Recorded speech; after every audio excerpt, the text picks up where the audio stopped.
अस्सलामुअलैकुम YouTube family. अल्लाह आपको बहुत सी पुरसुकून खुशियाँ दे और खुशियाँ देने की तौफीक दे। आज फिर हाज़िर हूँ एक नई और यूनिक सी रेसिपी के साथ। वीडियो को फुल वॉच कीजिएगा और कमेंट बॉक्स में अपनी कीमती राय का इजहार ज़रूर कीजिए कि आपको आज की रेसिपी कैसी लगी। स्टार्ट करते हैं।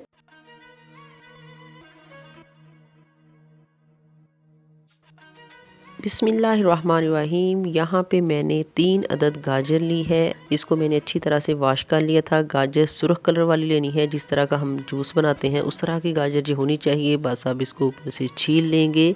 आज की रेसिपी माशाल्लाह से इतनी ज़बरदस्त होने वाली है, इतनी टेस्टफुल और हेल्थी होने वाली है कि आपका दिल खुश हो जाएगा। आप इसको एक मरतबा बनाएंगे तो मुझे उम्मीद है कि आप बार बार बनाने पर मजबूर हो जाएंगे, क्योंकि ये रेसिपी बजट फ्रेंडली, टेस्टफुल और हेल्थी है। अब हम इसकी बस कटिंग कर लेंगे। इसके अंदर का जो वाइट हिस्सा है इसको हम अलग कर देंगे और जो रेड वाला हिस्सा है इसको अलग कर लेंगे, क्योंकि ये वाइट हिस्सा जो है ये हमें बिल्कुल भी नहीं चाहिए, क्योंकि उससे जो है वो टेस्ट अच्छा नहीं आएगा। इस तरह मैंने सारी गाजर की कटिंग कर ली है।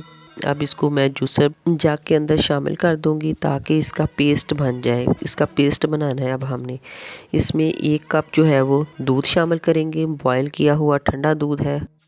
कोई चीनी वगैरह हमने इसमें शामिल नहीं करनी। बस इसको कवर करेंगे और इसका पेस्ट तैयार करेंगे। इस तरह का ये होना चाहिए। फ्लेम की तरफ चलते हैं। यहाँ पे हम सारा पेस्ट जो है ये इसके अंदर शिफ्ट कर देते हैं। फ्लेम को ऑन कर लेते हैं। इसको पकाएंगे। 3 अदद इलायची के बीज वो शामिल कर दिए खुशबू के लिए। और अब मैं इसके अंदर शामिल करूँगी 1/2 कप सूजी।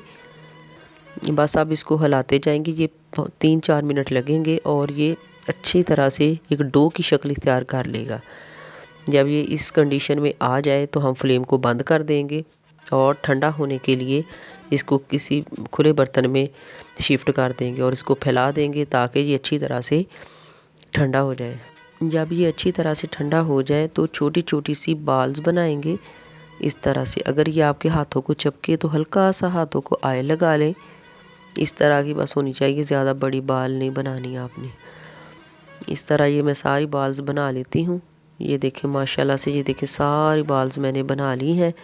अब हमने इसको स्टीम करना है। स्टीम करने के लिए यहाँ पे कढ़ाई के अंदर मैंने पानी डाला है। फ्लेम को ऑन कर लिया है। ये स्टीमर रख देते हैं। इसके ऊपर वो मैं सारी बाल जो है वो अच्छी तरह से सेट कर देती हूँ और ऊपर से कवर कर देंगे। इसको 5 मिनट के लिए हम स्टीम करेंगे। 5 मिनट के बाद इसका कवर हटा लेते हैं। माशाल्लाह से अच्छी तरह से ये स्टीम हो चुकी हैं। अब हम इसको प्लेट में निकाल लेते हैं। प्लेट में डालने के बाद इसको साइड पे कर देते हैं और यहाँ पे एक पतीली के अंदर मैं दूध शामिल करूँगी। 3 पाव दूध है और फ्लेम को ऑन कर लेते हैं।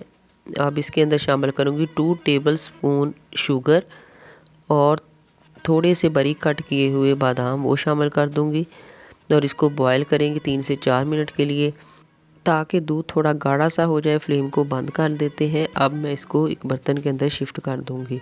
माशाल्लाह से रूम टेम्परेचर पे दूध ठंडा हो चुका था। अब मैंने जो बाल्स बना के रखी हुई थी वो मैं सारी इसके अंदर शामिल कर दूंगी और इसके बाद हम इसको 1 घंटे के लिए फ्रिज में छोड़ देंगे।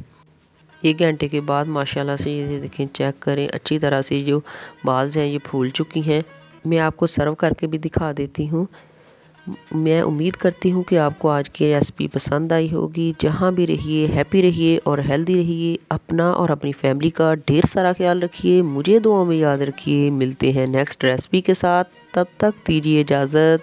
अल्लाह हाफिज़।